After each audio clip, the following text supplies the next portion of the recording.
Hello again, Sean Gutierrez here. Second part of my presentation. This time I'm going to be talking about veterans and not service members, although veterans were once service members. Um, just like service members, the veteran population is greatly impacted by the challenges related to substance abuse. And with veterans, there is a significant increase in actual substance abuse, while service members there was a decrease. There are factors to consider as well with veterans when looking at opioid addiction, and those factors are stress and the challenges they face prior to becoming a veteran. So while they're transitioning out of the military, there's a myriad of stress and challenges that they face. The second factor would be pain management. Now, pain management would come into play if they were injured. Let's say they were injured in combat, or they were injured on the job, not necessarily in combat, but they were still in the military when they were injured. And then the last factor to consider would be homelessness. Now, these are all reasons, not the main reasons, but they're pretty significant reasons why veterans struggle, which causes them to turn to drugs and alcohol.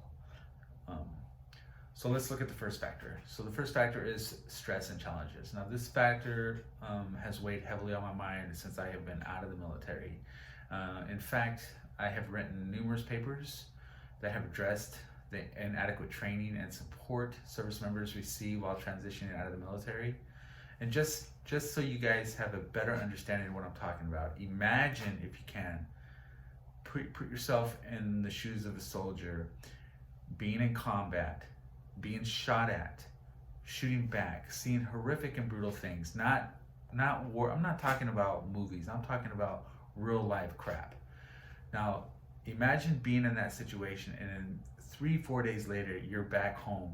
You're back home at your child's party, your child's football game, or your friend's barbecue.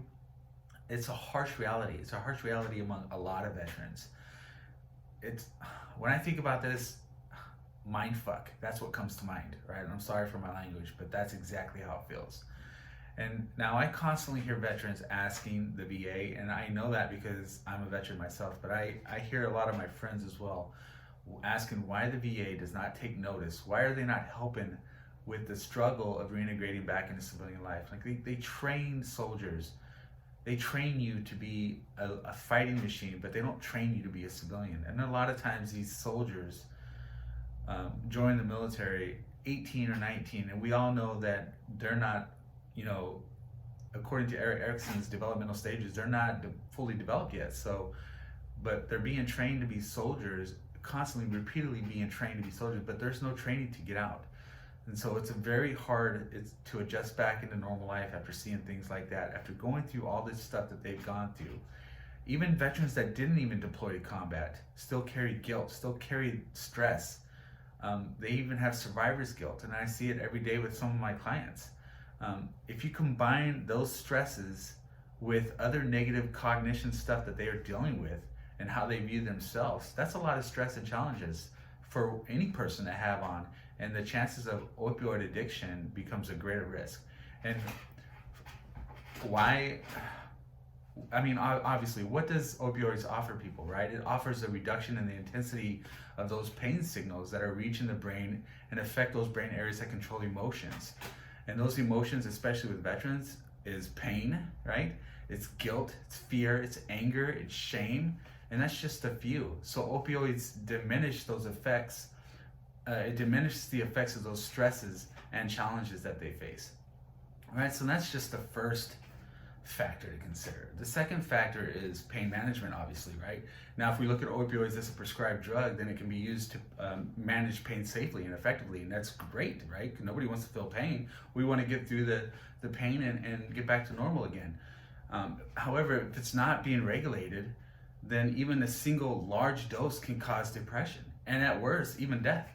So bottom line, if there's veterans that are abusing opioids, then the chance can lead to physical dependence, and in some cases addiction. So pain management really needs to be monitored. And the VA, a veteran could just call the VA and say, hey, I'm in pain.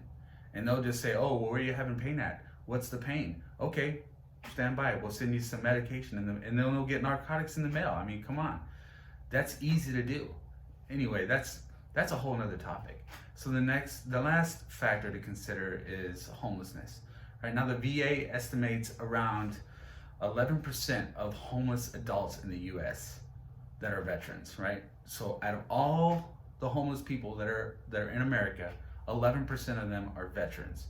Now, recent research identified risk factors that cause a rise in homeless and veterans, and those factors include problematic military discharges, where they get kicked out of the military dishonorably, low military pay grade, which is they get kicked out in low rank, social isolation when they're back. Society has a hard time accepting veterans these days.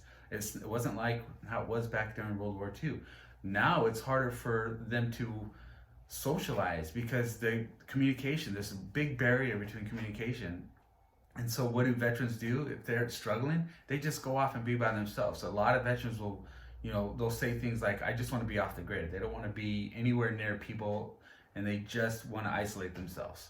So I will say that during my research, there was no correlation between combat and homelessness among veterans. So it doesn't matter if they were combat or if they were not combat. There's the homelessness among veterans were the same, right? There was a study in 2014 that 70%, now 11% is veterans among all the adult homeless population, right? Now of the 11%, 70% of the homeless veterans have some form of addiction. That's opioids, that's heroin, that's alcohol, but 70%, that's a lot of veterans, especially if it's only 11% in the total United States, right? In 2018, about 1/5 of the entire veteran population, and this is not counting homeless, this is the entire veteran population, 1/5 is currently seeking treatment for addiction. 1/5. Now, the reason why that number is so low is because the challenges veterans face in receiving treatment, challenges such as, especially for homeless, challenges such as suitable housing, the lack of funds. We need to target veterans that need treatment so that they can receive the support through outreach services, case management, housing assistance, everything. Just support will help change and alter the veterans' future so they can move to be a better productive member to society, to be able to adapt.